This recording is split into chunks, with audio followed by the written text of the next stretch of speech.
Bonjour les amis. Saviez-vous que la gomme à mâcher est fabriquée à partir du pétrole? Ou encore que la saucisse que mangent beaucoup d'entre nous est faite à partir de papier utilisé dans les toilettes? Dans cette vidéo, je vais vous faire découvrir 15 produits que vous ne rachèterez plus jamais après avoir vu leur méthode de fabrication.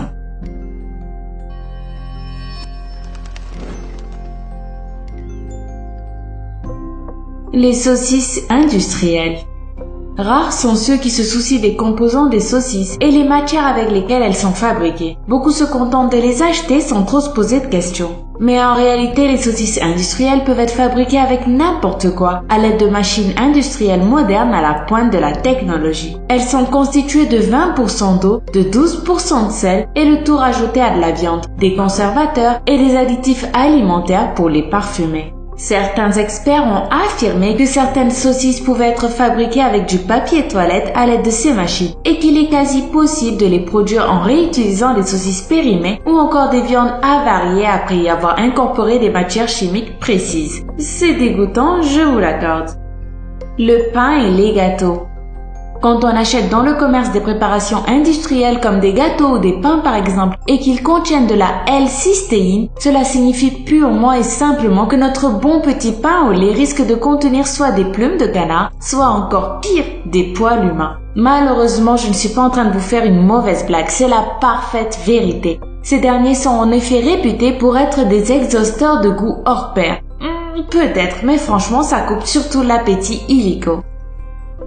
La mayonnaise. Quel est le point commun entre le sac de ciment que l'on a acheté pour faire la dalle en béton de la terrasse et le pot de mayonnaise qui est au frigo? Eh bien, ces produits contiennent tous du dioxyde de titane, un composant chimique classé comme potentiellement cancérigène et dont les agents blanchisseurs d'aliments sont très prisés par les industriels qui l'utilisent notamment pour que notre mayonnaise et notre lait écrémé soient bien blancs. Berk. Les bonbons.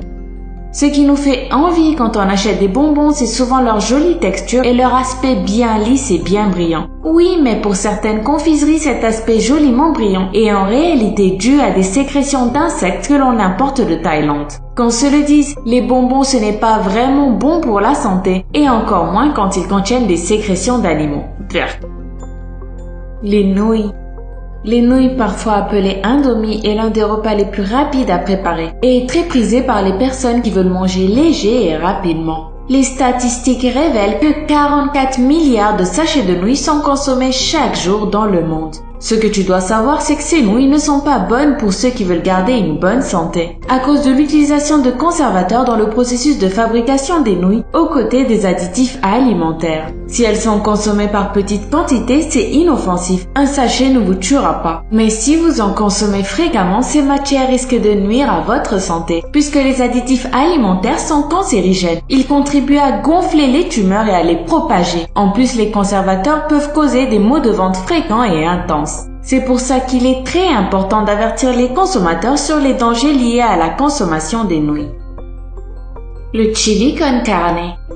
Le sable est utilisé dans les plats industriels sous l'appellation dioxyde de silicium. Comme pour le bois, il a une action anti-agglomérat, c'est-à-dire qu'il empêche les plats d'être tout collés. Cet additif est notamment très utilisé dans les chili con carne vendus en boîte. On se demande pourquoi ils se donnent tout ce mal. Quand on achète du chili en boîte, c'est juste que c'est la fin du mois, pas qu'on a super envie d'en manger et qu'on risque d'être déçu s'il est tout collé. Il faut juste leur dire aux mecs, on le mange parce qu'on n'a rien d'autre, donc allez-y mollo sur le sable.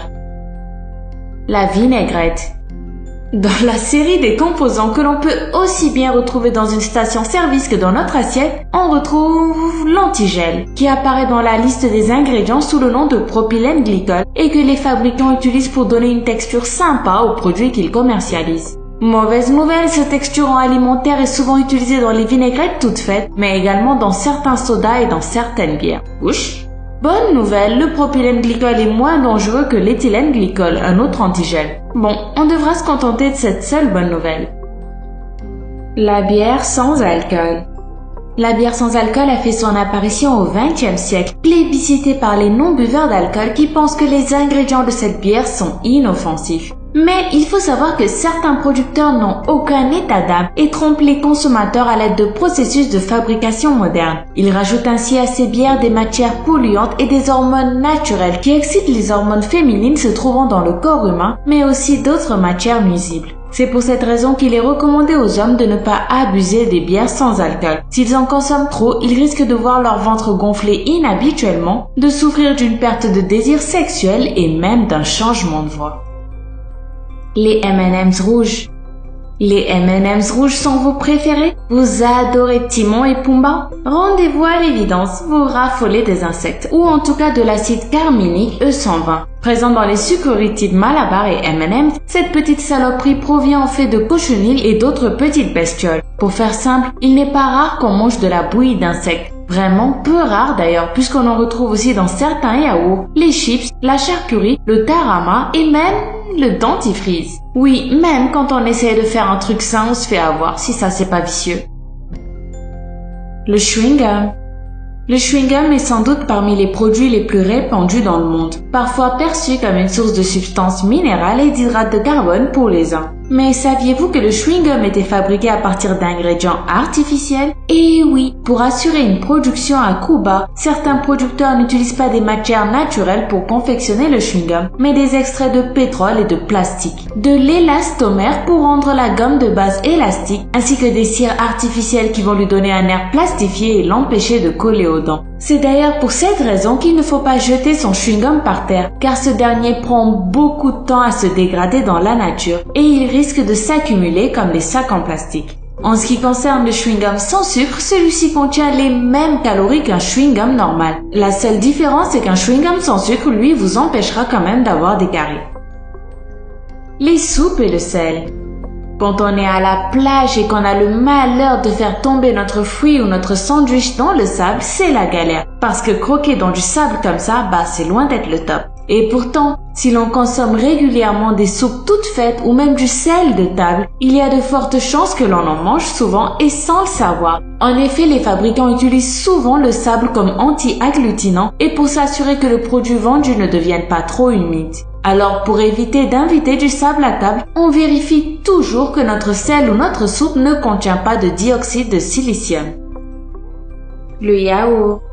La prochaine fois que l'on voit que notre yaourt ou notre biscuit à la vanille contient du castoreum, on passe notre chemin. En effet, le castoreum n'est ni plus ni moins qu'une sécrétion émise par le castor via une glande située juste entre son pénis et son anus et dont il se sert pour marquer son territoire. Alors elles ont beau avoir une saveur vanillée des plus exquises que l'on utilise à la place de l'arôme naturel de vanille, qui a vraiment envie de manger des sécrétions anales de castor, franchement.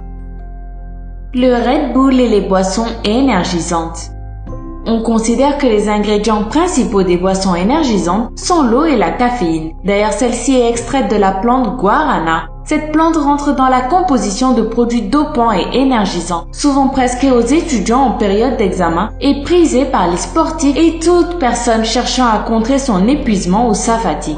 Sauf que tout cela est faux. Ces boissons énergisantes ne confèrent en aucun cas l'énergie, la force ou la vigueur qu'elles promettent. Bien au contraire, elles absorbent l'énergie du corps, ce qui pousse la personne qui en consomme à fournir plus d'efforts en puisant dans son stock d'énergie jusqu'à l'épuisement. En plus, ces boissons peuvent affecter l'humeur, la fonction cardiaque, la capacité de concentration et la qualité du sommeil.